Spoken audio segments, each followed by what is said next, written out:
آج جو مسائل میں آپ کو بتانا چاہوں وہ ہے مسائل میت، کیونکہ تیمم کے بعد پھر میت کے مسائل شروع ہو جاتے ہیں۔ میت کے مسائل بہت لمبے زیادہ ہے، لیکن آج مختصر کر کے کوشش یہ کروں گا سارے جو ضروری مسائل ہیں وہ آپ کو بتاؤں۔ میت کے مسائل کو ہم یوں تقسیم کر سکتے ہیں۔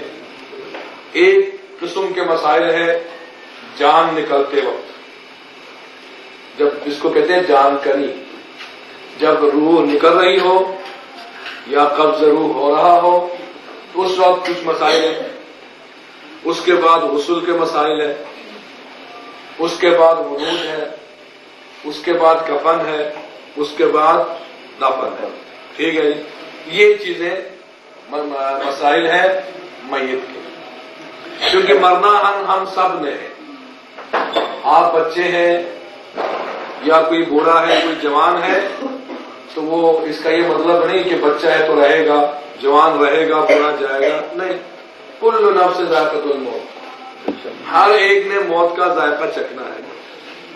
اینما تکونوا یدرککم الموت، تم جہاں کہیں بھی ہو موت خود تمہیں پا لے گی۔ ہم تو موت سے بھاگنے کی کوشش کریں گے، ٹھیک ہے، لیکن موت ہمیں نہیں چھوڑے گی۔ بہت ساری آیات روایت ہے، تو بس ہمیں چاہیے کہ خود بھی موت کے لیے آمادہ رہے اور موت کے مسائل سے بھی آگاہ ہو جائیں۔ اور یہ ایک دو بات پھر عرض کروں کہ موت سے پہلے بھی کچھ باتیں ضروری ہیں، ٹھیک ہے۔ موت سے پہلے، چونکہ مرنا آپ نے بھی ہے، میں نے بھی ہے، ہم سب نے۔ موت سے پہلے کچھ باتیں ضروری ہیں، ان میں سے ایک توبہ ہے کہ انسان موت سے پہلے توبہ کرے۔ توبہ کا مطلب یہ ہوتا ہے کہ گناہوں کو چھوڑ دے، گناہوں سے پشیمان ہو جائے، آئندہ گناہوں کو انجام نہ دے، اور اس کے بعد ہمیشہ نیکیاں انجام دے۔ یہ ہے توبہ، دل سے پشیمان ہو جائے، دل سے جو ہے ہم اس سے پشیمان ہو جائیں، ندامت ہو جائے۔ اب آپ بتائیں کہ آپ کسی کام سے نادم ہو جاتے ہیں، پشیمان ہو جاتے ہیں، تو اس کام کو دوبارہ انجام دیں گے؟ ایک سوال میں نے آپ سے کیا، آپ کسی کام سے پچھتاتے ہیں کہ یہ کام نہیں ہونا چاہیے تھا، پچھتا جاتے ہیں، پشیمان ہو جاتے ہیں، کیا اس کام کو دوبارہ انجام دیں گے آپ؟ نہیں دیں گے۔ تو موت کا مطلب یہ ہے، موت کہہ رہا ہوں، توبہ کا مطلب یہ ہے، توبہ یعنی گناہوں سے پچھتا جانا، گناہوں سے پشیمان ہو جانا، اور جب پشیمان ہو جائے دوبارہ انجام نہ دیں، یہ توبہ ہے۔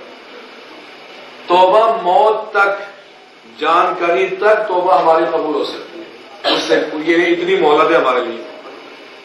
اچھا، ایک اور چیز ضروری ہے، وہ ہے وصیت۔ وصیت کر لینا چاہیے ہمیں جائیداد کے بارے میں، واجبات کے بارے میں۔ ممکن ہے ہم پہ کوئی نماز ہم پہ واجب ہو، ہم نے ادا نہ کی ہو، کوئی روزہ ہو، کوئی حج ہو، کسی کا لین دین ہو، قرض ہو، کسی سے لینا ہو، کسی سے دینا ہو، تو وصیت کریں، لکھیں، باقاعدہ گواہ رکھے، وصیت کریں کہ یہ لین دین ہے، اور اس کے بعد بھی آئندہ کے لیے بھی کہ میرے مرنے کے بعد یہ کار خیر انجام دے، یہ کار خیر انجام دے، یہ نیکی انجام دے، تاکہ ہم مر جائیں لیکن نیکیوں کا سلسلہ باقی رہے۔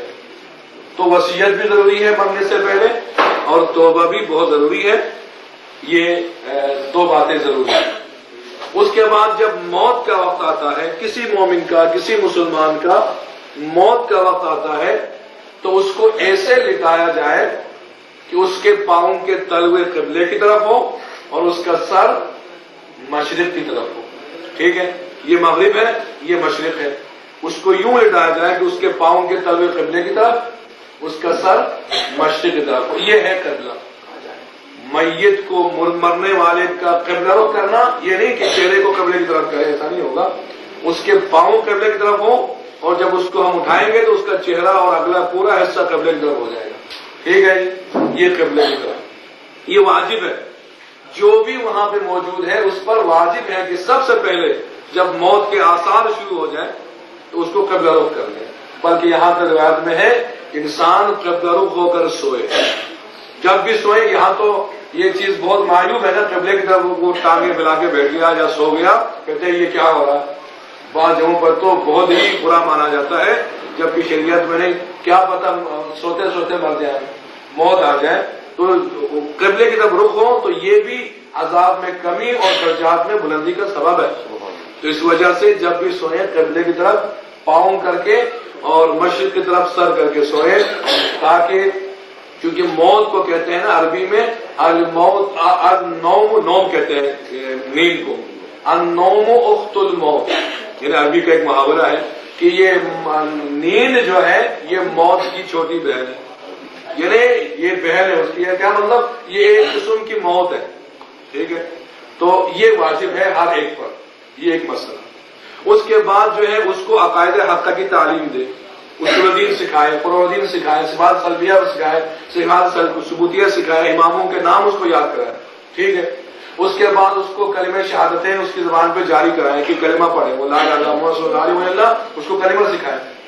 اور جب یہ ہو جائے تو اس کے لیے سورہ یاسین پڑھے، دعائیں پڑھے، دعائیں عدیلہ پڑھے، ٹھیک ہے، دعائیں توسل پڑھے، جو دعائیں ہیں جتنا ہو سکے اس کے لیے دعائیں کریں۔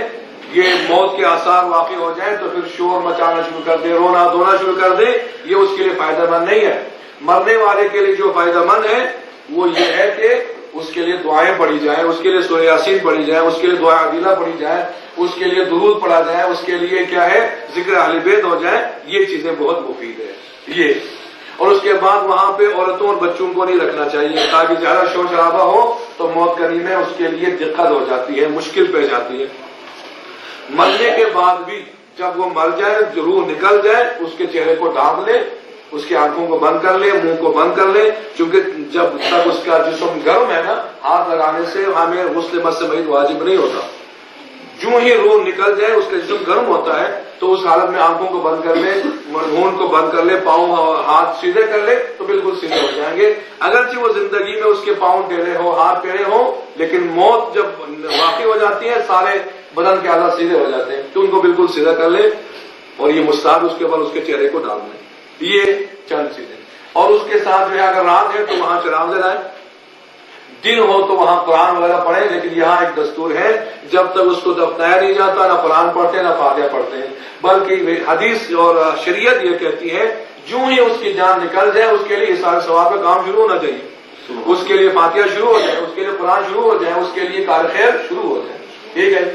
اس کے بعد یہ ہے کہ دفنانے سے پہلے صدقہ دے، میت کا صدقہ دے دیں، چونکہ یہ صدقہ بہت کرامت ہے اس کے لیے، قبر میں پہنچنے سے پہلے صدقہ دیں تو قبر کے بہت سارے عذاب کو سے اس کو نجات مل سکتی ہے۔ تو یہ ہے موت۔